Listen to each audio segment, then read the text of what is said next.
Today on North American Hunter, a tale of two bow hunts. We go along with Bill Miller as he returns to bow hunting after nearly 20 years. He's targeting whitetails in the Black Hills of South Dakota. And we follow Mark Kayser as he stalks mule deer across the rolling hills of Alberta. I've been away from bow hunting so long, it surprised a lot of people when I said that I was going to take it back up again. I think the main reason that I've decided to take up bow hunting again is because I want to go back and experience some new firsts. It took less than a few months, and I think I'm ready to go out and try to arrow, believe it or not, my first ever deer. I'm confident now out to 30 yards, but on a real live deer, who knows, it could all fall apart, but that's what I'm here to find out. Whitetail hunters definitely have an advantage over mule deer hunters because in most instances, the deer come to you. Now, if you're stalking open country mule deer, get ready for a real hard hunt.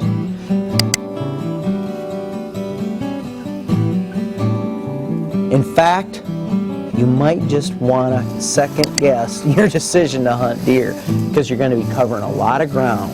Mule deer evolved in an open country environment. Now, because of that, they really trust their eyes, and that gets them in a lot of trouble when you're standing there with a rifle. With a bow and arrow, it's one of their biggest helps because they're looking around their environment and they double check everything with that second glance to make sure whatever's chasing them is really out to get them. You don't pull off a spot and stalk mule deer hunt by just running in, walking up to them and shooting them. A stalk could probably, on average, take between 1 to 3 hours. And when you get there and the shot isn't right, you're probably going to have to wait for him to stand up. Then you've got to decide, should I make him stand up or should we just wait the deer out and let him stand up on his own? That's where the patience again comes into play.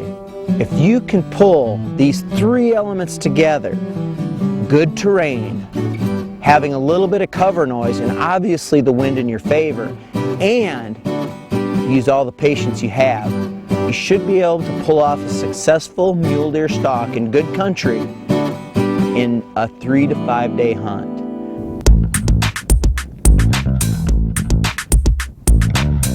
You know, in 25 years of rifle hunting and not bow hunting, yeah, but I admit it, maybe I've gotten a little sloppy on some of the things because I know that I don't have to be within 30 yards of the animal.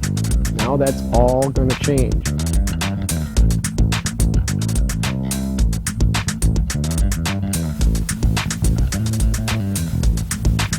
I decided to come out to the Black Hills in South Dakota where I do a lot of my own personal rifle hunting simply because there are so many deer out here right now, and hopefully get one inside of 30 yards, and that's what I'm going to set out to do here.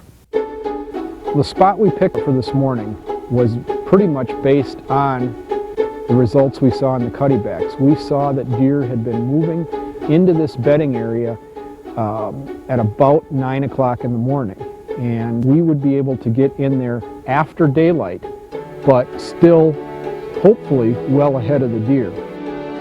Our first day in Alberta turned out to be just classic mule deer hunting. It took us a while to find the right buck in the right setting to stalk, but it wasn't long before the chase was on.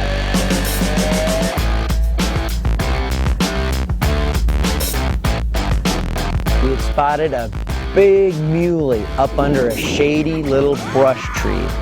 It took me more than an hour to get in on top of him, but believe it or not, and I still can't believe it to this day, I cut the distance down to 37 yards. Unfortunately, he was bedded in a slight depression in tall grass, no way for a shot. So I sat there and waited it out, and waited, and waited, and the deer got up. But he did not just stand up like I'd hoped. Instead, he got up, bounded around the bush, My mind went into overdrive trying to compute distances now that things were changing, and he stopped, looked back, and gave me one opportunity for a shot. I didn't know the range. I estimated that he had went about 10 yards further, cut loose the arrow. Did I misjudge? Probably. Did he duck the arrow? Maybe. Didn't matter. I missed the buck, and he went up the hill and took off. Meanwhile, on his hunt, Bill's got some challenges of his own. With bow hunting offers nothing else. It offers a lot of time to sit and second guess yourself. Now, I was doing a ton of that in the time we were spending in the blind the first couple days hunting because we weren't seeing very many deer. And to be honest, all of those memories from 15, 20 years ago started to rush back about why I gave up bow hunting. There are long periods where there aren't action. The pressure was on. The end of the season is coming up very, very soon. We're hunting the last 2.5 days of the season. That's all the time we had. So we needed to get out here and scout, find the deer, try to pattern them in a very, very short time. Bill Miller is waiting for a deer to come his way. Mark Kayser is slowly moving in on his. Bill hunts the hills, while Mark roams the plains. Even though one sits and the other stalks, their goal is the same: getting a deer into range of their bows. There's nothing like being eye to eye with a whitetail, right in their element. When I can pull it off and be on the ground, bow hunting and have that animal within 25 yards, to me that's as cool as it gets. Any hunt with a bow and arrow is challenging, but when you're the one moving on a stationary object, trying to cut the distance in, a lot of things can go wrong at the wrong time. You have to be willing to put in a lot of time. It takes a lot of different stalks in order to get in close enough to get a bow shot. We try our best to get you within that magic distance where you can tag something with your bow. Our second stalk was classic because we had to do a lot of maneuvering on this buck. He was in a peanut gallery full of does and other bucks. We ran right into a roadblock of deer and deer eyes staring us down. Finally, after more than an hour and a half of hiking, we had gotten to within 100 to 150 yards of him. I still didn't know how I was going to cut the distance though.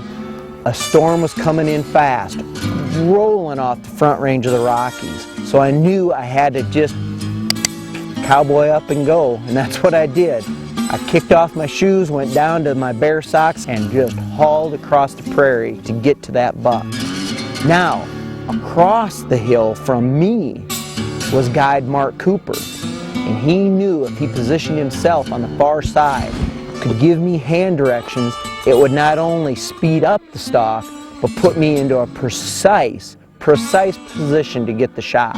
I felt good, even though there were a lot of eyes watching me, and I took off.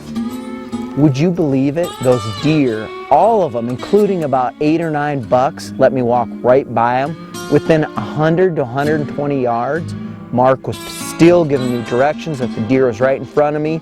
I come up to the ridge, started peeking over, no deer.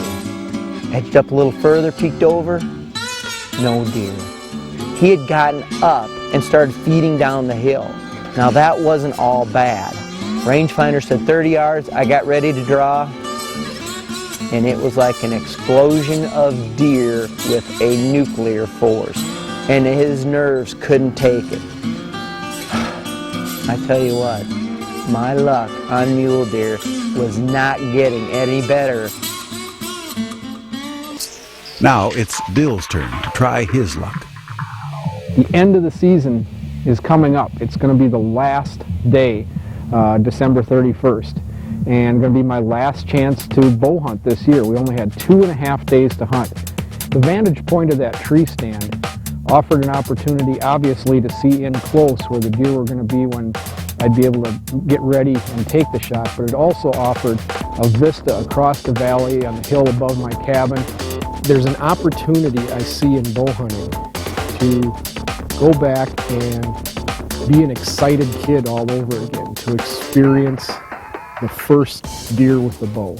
The deer got in close before I realized it. The pines and ironwood is fairly thick in there, and all of a sudden, there they were, practically in range already.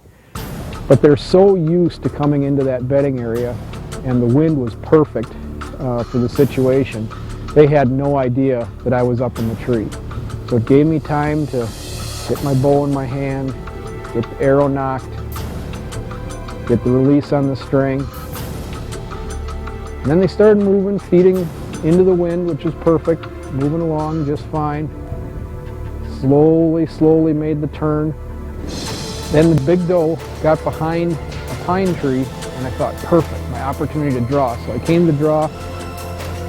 She stepped out, but it wasn't a clear shot yet. She kept moving, and then she stopped behind the big ponderosa pine in front of me. That tree was 14 yards away, and she stopped. And I'm there at full draw with 85% let off on the adrenaline.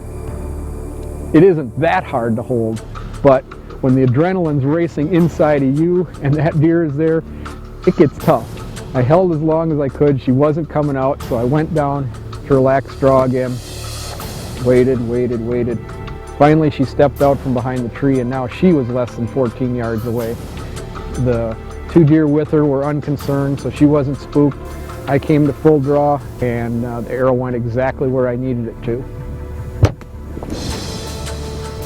Oh, I'm shaking so bad. That felt really good. First deer in the bow. Simply an adrenaline rush, even if it's not a great big rack buck. Going back and experiencing those first is, it's fantastic. Some of the best experts in the game. Take the shot or let it walk.